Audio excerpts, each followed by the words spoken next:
Nous avons mené ce dernier mois une longue weer yi ñu génn def nañu enquête bu enquête yaatu ànd ci ak ay sénégalais yu bare yoo xamante ni jàppale nañu ba tax ma bëgg leen a gërëm sant leen bu baax a baax ci li nga xamante ni moom mooy seen taxawaay ndax ñoom ñii ay citoyen lañu ñii bokk ci administration bu Sénégal ñii nekk ay fonctionnaires jàppale nañu bu baax a baax ci ay documents ci ay contrats. considéré comme crime contre l'humanité. ci ay témoignages waaye itam ci ay vidéo yoo xamante ni tax na tey jii ñu am lu ñu leer ci lu tolloog juróom-benn fukki crime yoo xamante ni ay doomu aadama yu ñu faat la waaye itam ay junni nit ñoo xamante ni dal nañ seeni kaw gaañ leen ay junni nit yoo xamante ni tëj nañ leen ci anam yoo xamante ni teguwul ci yoon mu nekk population civile boo xamante ni defuñu dara lu dul bañ li nga xamante ni moom mooy ñetteelu mandat am ci réew mi ndax dëppawul ak li nga xamante ni ndeyu charte réew mi loolu la digle waaye itam am beneen gis-gis ci politiku réew mi am yaakaar ci ay yeneen politiciens yoo xamante ni jàpp nañ ni ñii ñoo leen war a teewal ci fi nga xamante ni moom mooy seen politique. Que le régime avait décidé d'éliminer. bokk na ci ñi loru ay fonctionnaires yoo xamante ni dañ leen doon bundu xatal ndax seen gis-gis bokkul ak gis-gisu régime bi nga xamante ni moom moo fi nekk. bokk na itam ay citoyens simples yoo xamante ni dara jotaliwu leen ak li xew ñi nga xamante ne ñoom ñooy les forces de défense et de sécurité ñoom ñoo leen boom ut ci ay balles réelles yoo xamante ne ci lañ soqi jëmale ko seen kaw. ba tey jii loolu waral ñu ñàkk ci seen bakkan te dara jotalewu leen ak li nga xamante ni moom moo xew.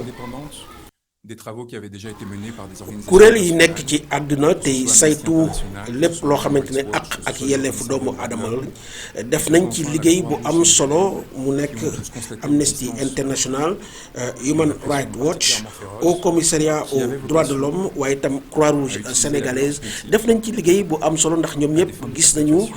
répression bu jéggi dayoo bi nga xamante ni régime bi def na ko ci kaw population civile yi yemook Sénégal daal di am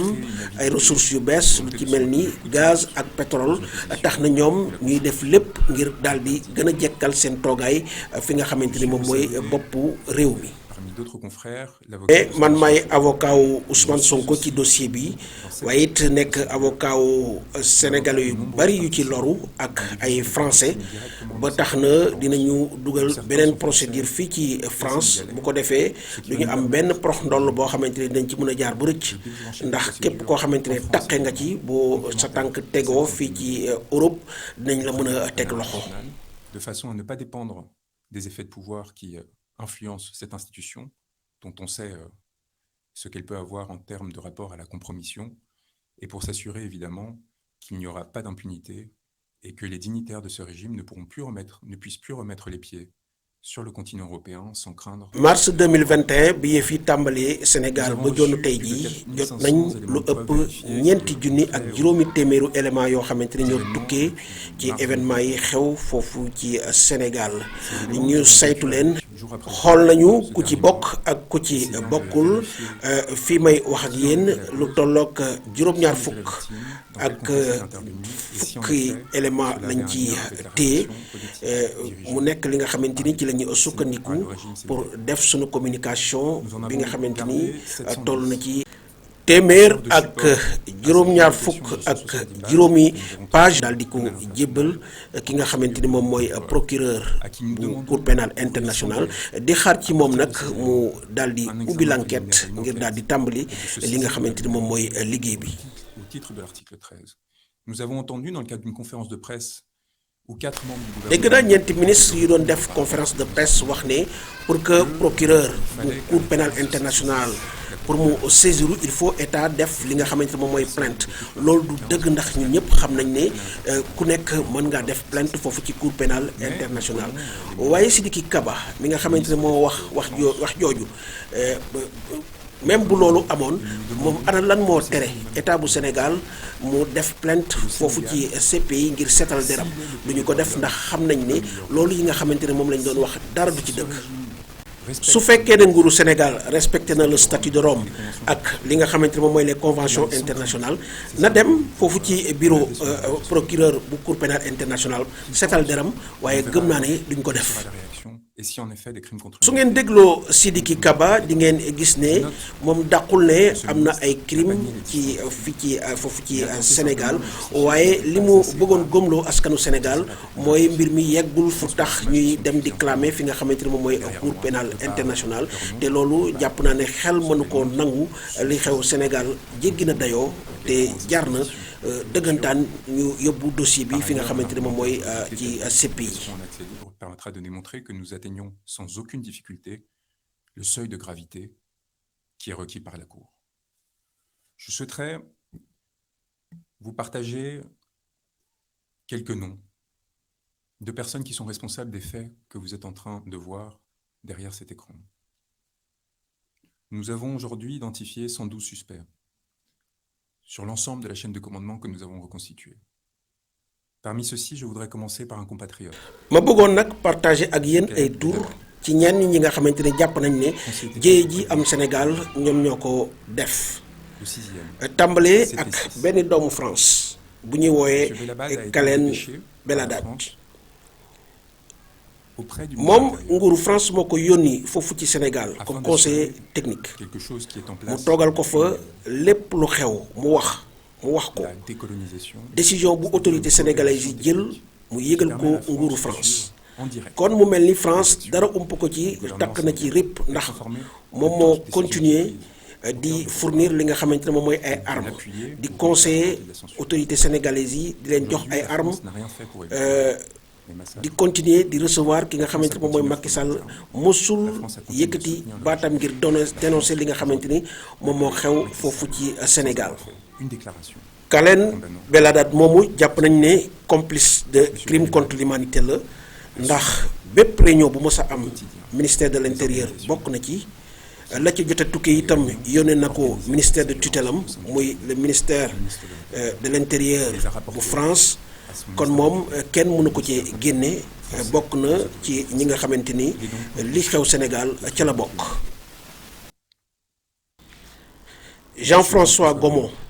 nekk doomu France moom itam nekk colonel même rôle la joué ci gendarmerie sénégalaise ci wetu ki nga xamante ni moom mooy général Moussa Fall moom it loxoom génn ci. biir présidence de la République monsieur Macky Sall dafa teg benn système bu sukkandiku ci ñaar bi ci jiitu mooy les forces de défense et de sécurité pour dal ci askanam waaye itam ci ay milices parallèles yu ñuy wooye ay nervi yoo xamante ni ñu ngi leen financé ci xaalisu gouvernement bi waaye itam ñu ngi leen financé ci ay fonds spéciaux yi nga xamante ni moom lañ ko dénk loolu nag